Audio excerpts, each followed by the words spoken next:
नमस्कार दर्शक बंधु। आज हूँ जून मास 22 तारिख रविवार।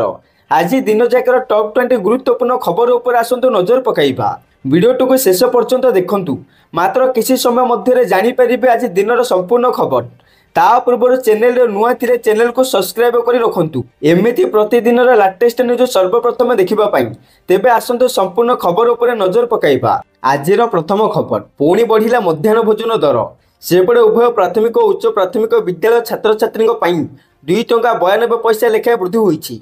पूर्व प्राथमिक और उच्च प्राथमिक विद्यालय केंद्र सरकार यथाक्रमे 6.78 टंका और 10.17 टंका देउथिला बेले राज्य सरकार 1.45 टंका और 1.65 टंका प्रदान करुथिले। एबे प्राथमिक विद्यालय मिल पिछा 11.15 टंका एवं उच्च प्राथमिक विद्यालय 14.74 टंका वृद्धि होईछि। एही नूतन दर पिछले भावे मे पहिलारू लागू हेबो बोली खबर मिलिछि। परवर्ती खबर परमाणु टेस्ट कला ईरान।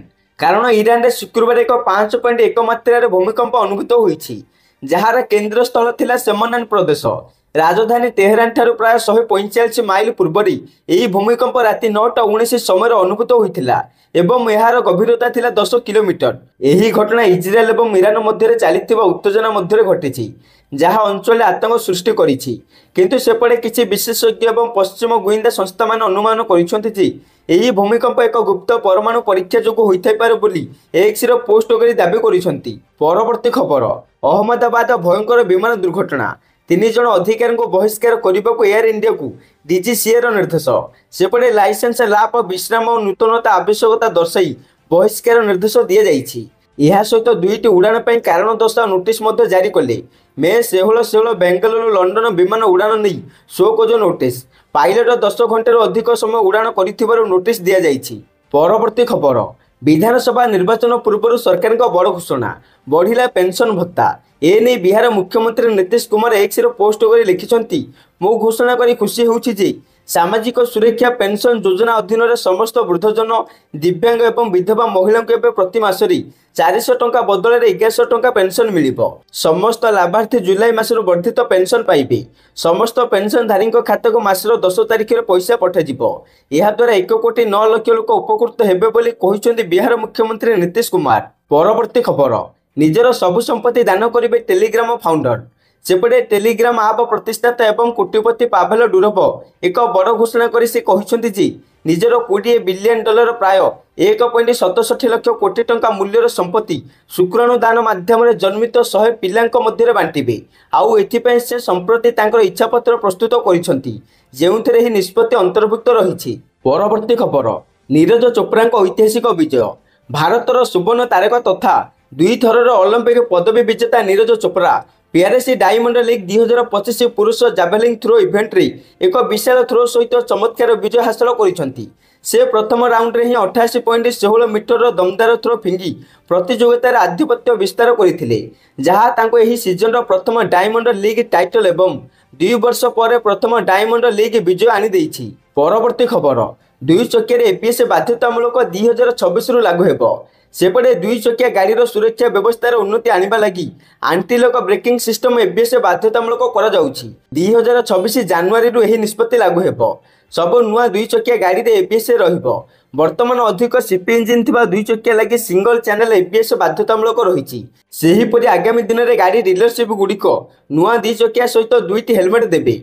गोटे चालक और अन्यटी पछ सीट यात्री दिज्व।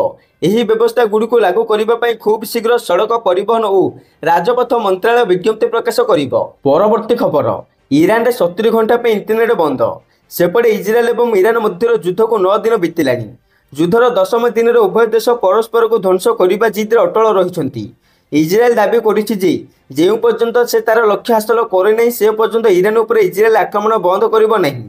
सेहीपरि ईरान दाबी करी कहिछि जे जदि इजराइल आक्रमण बंद करे तेबे से प्रतिशोध नेबा मध्य बंद करिबो, नचेत से तार समस्त शक्ति लगाई प्रतिशोध नेबो। युद्ध भितर ईरान रे 70 घंटा एवं इंटरनेट बंद रही। फल इंटरनेट कारोबार एवं सरकारी काम संपूर्ण बंद रही। परवर्ती खबर योग दिवस पालिले मुख्यमंत्री मोहन चरण माझी। सेपटे अंतर्जातीय योग दिवस अवसर में गतकाली स्थानीय कलिंग स्टाडियम ठारे राज्य सरकार क्रीड़ा और युवा व्यापार विभाग पक्षर राज्यस्तरीय योग समारोह अनुष्ठित हो जाइछि। एही अवसर में मुख्यमंत्री मोहन चरण माझी मुख्य अतिथि भाव जोग दे योग अभ्यास करने सहित ଯୋଗ ହେଉଛି ବିଶ୍ୱ ମାନବ ସମାଜକୁ ଭାରତର ଏକ ବଡ଼ ଉପହାର ବୋଲି କହିଛନ୍ତି। ସେହିପରି ଏହି ଅବସରରେ ଭିଡ଼ିଓ କନଫରେନ୍ସିଂ ମାଧ୍ୟମରେ ପ୍ରଧାନମନ୍ତ୍ରୀ ନରେନ୍ଦ୍ର ମୋଦି ଭାଇଜାଗରୁ ଦେଶବ୍ୟାପୀଙ୍କୁ ସମ୍ବୋଧିତ କରିଥିଲେ। ପରବର୍ତ୍ତୀ ଖବର, ଗାଁ ଦାଣ୍ଡରେ ଆଶାକର୍ମୀଙ୍କୁ ମାଡ଼, ଉଦ୍ଧାର କରିବାକୁ ଯାଇ ଆକ୍ରମଣର ଶିକାର ହେଲେ ଯୁବକ। ଏଭଳି ଘଟଣା ଦେଖିବାକୁ ମିଳିଛି ନୟାଗଡ଼ ଜିଲ୍ଲା ଫତେଗଡ଼ ଥାନା ପାର୍ବତୀପୁର ଗାଁରେ। ଏହି ଗାଁରେ ଝାଡ଼ାବାନ୍ତି ବ୍ୟାପିଥିଲା ବେଳେ ଜଣେ ଆଶାକର୍ମୀ ଔଷଧ ଦେବାକୁ ଯାଇଥିଲେ। ଏହି ସମୟରେ ସେହି ଗାଁର ସୁଭାଶିଷ ବେହେରା, ଲୋକନାଥ ବେହେରା ଏବଂ ଆଉ 2 ଜଣ ଅଜଣା ଯୁବକ ଅତ୍ୟଧିକ ମଦ୍ୟପାନ କରି ଗାଳିଗୁଲଜ କରିଥିଲେ। ଏହାକୁ ଆଶାକର୍ମୀ ବାରଣ କରିବାରୁ ଦୁର୍ବୃତ୍ତମାନେ ତାଙ୍କୁ ମାଡ଼ ମାରିଥିବା ଅଭିଯୋଗ ହୋଇଛି। ଏହା ଦେଖି ମାୟାଧର ପ୍ରଧାନ ନାମକ ଜଣେ ବ୍ୟକ୍ତି ତାଙ୍କୁ ଉଦ୍ଧାର କରିବାକୁ ଆସିଥିଲା ବେଳେ ଆକ୍ରମଣର ଶିକାର ହୋଇଛନ୍ତି। ଗାଁ ଲୋକ ଉଭୟ ଆଶାକର୍ମୀ ଏବଂ ମାୟାଧରଙ୍କୁ ମେଡିକାଲରେ ଭର୍ତ୍ତି କରିଛନ୍ତି। ଏନେଇ ଆଶାକର୍ମୀ ଫତେଗଡ଼ ଥାନାରେ ଅଭିଯୋଗ କରିଛନ୍ତି। ପୋଲିସ ପାର୍ବତୀପୁର ଗ୍ରାମରେ ପହଞ୍ଚି ଅଭିଯୁକ୍ତଙ୍କୁ ଧରିବା ପାଇଁ ଚଢ଼ଉ ଆରମ୍ଭ କରିଥିବା ଜଣାପଡ଼ିଛି। ପରବର୍ତ୍ତୀ ଖବର, ଇରାନରୁ ଭାରତୀୟଙ୍କ ଫେରିବା ଜାରି, 310 ଯାତ୍ରୀଙ୍କୁ ନେଇ ଦିଲ୍ଲୀରେ ପହଞ୍ଚିଲା ବିମାନ। ସେପଟେ ଇସ୍ରାଏଲ ଏବଂ ଇରାନ ମଧ୍ୟରେ ବଢ଼ିବାରେ ଲାଗିଛି ତିକ୍ତତା। ଦୁଇ ଦେଶ ପରସ୍ପର ମଧ୍ୟରେ ଆକ୍ରମଣ ଜାରି ରଖିଛନ୍ତି। ଇରାନ କହିଛି ଇସ୍ରାଏଲ ସହ ଯୁଦ୍ଧ ଆରମ୍ଭ ହେବା ପରଠୁ 400 ଲୋକଙ୍କ ମୃତ୍ୟୁ ହୋଇସାରିଲାଣି। ଏହାରି ମଧ୍ୟରେ ଇରାନରୁ ଲୋକଙ୍କୁ ବାହାର କରିବା ଜାରି ରହିଛି, ଯାହାଦ୍ୱାରା ଅପରେସନ ସିନ୍ଧୁ ମାଧ୍ୟମରେ 310 ଭାରତୀୟ ନାଗରିକଙ୍କୁ ନେଇ ଏକ ସ୍ୱତନ୍ତ୍ର ବିମାନ ଦିଲ୍ଲୀ ଏୟାରପୋର୍ଟରେ ପହଞ୍ଚିଛି। ପରବର୍ତ୍ତୀ ଖବର, ପୁଣି ଇସ୍କନର ଅଦିନିଆ ରଥଯାତ୍ରା, 4 ମାସ ଯାଏଁ କରିବେ 23 ରଥଯାତ୍ରା। ହଁ ଆଜ୍ଞା, ପୁଣି ହେବାକୁ ଯାଉଛି ଅଦିନିଆ ରଥଯାତ୍ରା। ବିଦେଶରେ 23 ଦିନରେ 23ଟି ଭିନ୍ନ ଭିନ୍ନ ସହରରେ ରଥଯାତ୍ରାର ଆୟୋଜନ କରୁଛି ବ୍ରିଟେନର ଇସ୍କନ। ବାରମ୍ବାର ବିରୋଧ ହେଲେ ବି ଇସ୍କନ ଉପରେ ପଡ଼ୁନି ପ୍ରଭାବ, ଯାହାକୁ ନେଇ ତୀବ୍ର ପ୍ରତିକ୍ରିୟା ପ୍ରକାଶ ପାଇଛି। ଏପଟେ ଆଷାଢ଼ ଶୁକ୍ଳ ଦ୍ୱିତୀୟାରେ ମହାପ୍ରଭୁ ଜନ୍ମବେଦୀକୁ ଯାତ୍ରା କରିବାର ବିଧି ରହିଛି। କିନ୍ତୁ ବ୍ରିଟେନ ଇସ୍କନ ପକ୍ଷରୁ ସୋସିଆଲ ମିଡ଼ିଆରେ ଜାରି ହୋଇଥିବା ସୂଚନା ଅନୁସାରେ ଜୁନରୁ ସେପ୍ଟେମ୍ବର ମଧ୍ୟରେ 23ଟି ଭିନ୍ନ ଭିନ୍ନ ସ୍ଥାନରେ 23ଟି ଭିନ୍ନ ଦିନରେ ଆୟୋଜିତ ହେଉଛି ରଥଯାତ୍ରା, ଯାହାକୁ ନେଇ କ୍ଷୋଭ ପ୍ରକାଶ କରିଛନ୍ତି ଜଗନ୍ନାଥ ପ୍ରେମୀ। ପରବର୍ତ୍ତୀ ଖବର, LICର ନୂଆ ସ୍କିମ୍ରେ ଶସ୍ତା ହେଲା ହୋମ୍ ଲୋନ୍। ସେପଟେ LIC ହାଉସିଂ ଫାଇନାନ୍ସ ଏହାର ନୂତନ ଗୃହ ଋଣ ଗ୍ରାହକମାନଙ୍କୁ ଏକ ବଡ଼ ଆଶ୍ୱସ୍ତି ଦେଇଛି। କାରଣ LIC ସୁଧ ହାରରେ 0.50% ଅର୍ଥାତ୍ 50 ବେସିସ୍ ପଏଣ୍ଟ ହ୍ରାସ କରିଛି, ଯାହାଦ୍ୱାରା ଏବେ ନୂତନ ଗୃହ ଋଣର ସୁଧ ହାର 7.50%ରୁ ଆରମ୍ଭ ହେବ।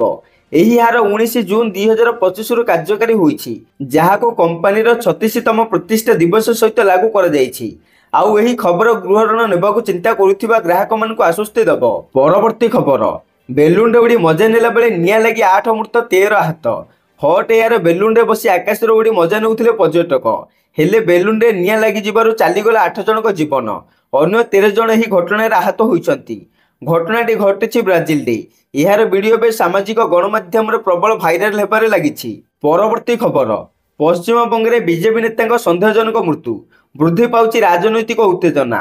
ପଶ୍ଚିମବଙ୍ଗର ହୁଗୁଳି ଜିଲ୍ଲାରେ ଏକ ଚାଞ୍ଚଲ୍ୟକର ଘଟଣାରେ ବିଜେପି ମାଇନୋରିଟି ମୋର୍ଚ୍ଚାର ନେତା ଶେଖ୍ ବାକିବୁଲ୍ଲାଙ୍କ ମୃତଦେହ ତାଙ୍କ ଘରର ବାଲକୋନିରେ ଦଉଡ଼ିରେ ଝୁଲୁଥିବା ଅବସ୍ଥାରେ ମିଳିଛି। ତାଙ୍କ ହାତ ବନ୍ଧା ଥିବା ଅବସ୍ଥାରେ ପୋଲିସ ତାଙ୍କୁ ଉଦ୍ଧାର କରିବା ପରେ ଏହା ଆତ୍ମହତ୍ୟା ନା ହତ୍ୟା ବୋଲି ତାହା ନେଇ ସନ୍ଦେହ ସୃଷ୍ଟି ହୋଇଛି। ଆଉ ଏହି ଘଟଣା ଅମରବାଗ ଅଞ୍ଚଳରେ ରାଜନୈତିକ ଉତ୍ତେଜନା ସୃଷ୍ଟି କରିଛି ବୋଲି ଖବର ମିଳିଛି। ପରବର୍ତ୍ତୀ ଖବର, ସୁଭଦ୍ରା ଯୋଜନା ଆଶାୟୀଙ୍କ ପାଇଁ ଖୁସି ଖବର, କାରଣ ଖାତାକୁ ଆସିବ ସୁଭଦ୍ରାର ତୃତୀୟ କିସ୍ତି ଟଙ୍କା। ସୁଭଦ୍ରା ଯୋଜନାରେ 2ଟି କିସ୍ତି ଟଙ୍କା ହିତାଧିକାରୀଙ୍କ ଖାତାକୁ ଆସି ସାରିଛି। 2ଟି କିସ୍ତିରେ ମୋଟ 10,000 ଟଙ୍କା ପାଇସାରିଛନ୍ତି 1 କୋଟିରୁ ଅଧିକ ହିତାଧିକାରୀ। ସମସ୍ତ ଯୋଗ୍ୟ ହିତାଧିକାରୀଙ୍କ ନିକଟରେ ଯେଭଳି ଭାବେ ସୁଭଦ୍ରା ପହଞ୍ଚିବ ସେ ନେଇ ଯୋଜନାକୁ କ୍ରିୟାନ୍ୱୟନ କରିବାକୁ ଲଗାତାର ଭାବେ ପ୍ରୟାସ କରିଛନ୍ତି ସରକାର। ତେବେ ଆସନ୍ତା ରାକ୍ଷୀ ପୂର୍ଣ୍ଣିମାରେ ମିଳିବ ସୁଭଦ୍ରା ଯୋଜନାର ତୃତୀୟ କିସ୍ତି ଟଙ୍କା ବୋଲି ଖବର ମିଳିଛି। ପରବର୍ତ୍ତୀ ଖବର, ଆଉ ଲାଗୁ ହେବ ନାହିଁ ସିନ୍ଧୁ ଜଳବଣ୍ଟନ ଚୁକ୍ତି। ସେପଟେ ଜମ୍ମୁ ଏବଂ କାଶ୍ମୀରର ପହଲଗାମରେ ଆତଙ୍କବାଦୀ ଆକ୍ରମଣ ପରେ ଭାରତ ସରକାର ସିନ୍ଧୁ ଜଳ ବଣ୍ଟନ ଚୁକ୍ତିକୁ ସ୍ଥଗିତ ରଖିଦେଇଥିଲେ। ଏହାକୁ ପୁଣି ଲାଗୁ କରିବାକୁ ପାକିସ୍ତାନ ସରକାର ବାରମ୍ବାର ଭାରତକୁ ଅନୁରୋଧ କରିଚାଲିଛି, କିନ୍ତୁ ଭାରତ ନିଜ ନିଷ୍ପତ୍ତିରେ ଅଟଳ ରହିଛି। ସେପଟେ କେନ୍ଦ୍ର ଗୃହମନ୍ତ୍ରୀ ଅମିତ ଶାହ ସ୍ପଷ୍ଟ କରିଛନ୍ତି ଯେ ଭାରତ ଏବଂ ପାକିସ୍ତାନ ମଧ୍ୟରେ 1960 ମସିହାରେ ହୋଇଥିବା ସିନ୍ଧୁ ଜଳ ଚୁକ୍ତିନାମା କେବେ ବି ପୂର୍ବ ଭଳି ଲାଗୁ ହେବ ନାହିଁ। ପରବର୍ତ୍ତୀ ଖବର, ଆହୁରି ମହଙ୍ଗା ହେଲା ଓମ୍ଫେଡ୍ କ୍ଷୀର, ଗ୍ରାହକଙ୍କ ମଧ୍ୟରେ ତୀବ୍ର ଅସନ୍ତୋଷ। ସେପଟେ ଲୋକଙ୍କୁ ସୁଲଭ ମୂଲ୍ୟରେ ଦୁଧ ଯୋଗାଇବାର ମୂଳ ଲକ୍ଷ୍ୟଠାରୁ ଦୂରେଇ ଯାଉଛି ଓମ୍ଫେଡ୍। ଆହୁରି ମହଙ୍ଗା ହୋଇଛି ଓମ୍ଫେଡ୍ କ୍ଷୀର। ଓଡ଼ିଶା ରାଜ୍ୟ ସମବାୟ କ୍ଷୀର ଉତ୍ପାଦନ ମହାସଂଘ କ୍ଷୀର ଦାମ 2 ଟଙ୍କା ବୃଦ୍ଧି କରିଛି। ପରବର୍ତ୍ତୀ ଖବର, ନବ ଦାସଙ୍କ ଘରେ ତୃତୀୟ ଦିନରେ ବି ଚଢ଼ାଉ, ସାମିଲ ଅଛନ୍ତି 120 ଅଧିକାରୀ। ପୂର୍ବତନ ସ୍ୱାସ୍ଥ୍ୟମନ୍ତ୍ରୀ ସ୍ୱର୍ଗତ ନବ ଦାସଙ୍କ ବାସଭବନ ସମେତ ବିଭିନ୍ନ ସ୍ଥାନରେ ଆୟକର ବିଭାଗ ପକ୍ଷରୁ ତୃତୀୟ ଦିନରେ ଚଢ଼ାଉ ଜାରି ରହିଛି। खबर अनुसार गुरुवार दिन आयकर विभाग पक्षर नव दासଙ୍କ बासभवन समेत विभिन्न स्थान में चढ़ाऊ होता जो 120 अधिक आयकर अधिकारी सामिल अच्छा तेज चढ़ाऊ होता स्थान मध्य झारसुगुड़ा 3टी संबलपुर में 4टी सुंदरगढ़ 2टी सह भुवनेश्वर नुआदिल्ली रही चढ़ाऊ समय श्रृंखला भंग आशंकार अनेक स्थान में सीआरपीएफ जवान नियोजित होती। परवर्ती खबर घरोई बैंक उपर सरकारी छाट देशर 3टी प्रमुख घरोई bank HDFC bank Axis bank और आईसीआईसी बैंक सहित व्यावसायिक और जमा कारोबार करने को राज्य सरकार मना कर तत्काल प्रभाव में यह लागू होती। अर्थ विभाग पक्षर एने निर्देश जारी होती। बैंक मानदंड पूरण न करने और गत 2 वर्ष सरकार किसी प्रमुख योजना को कार्यकारी कर बैंक गुड़िक खराब प्रदर्शन जो एभली निष्पत्ति नहीं राज्य सरकार।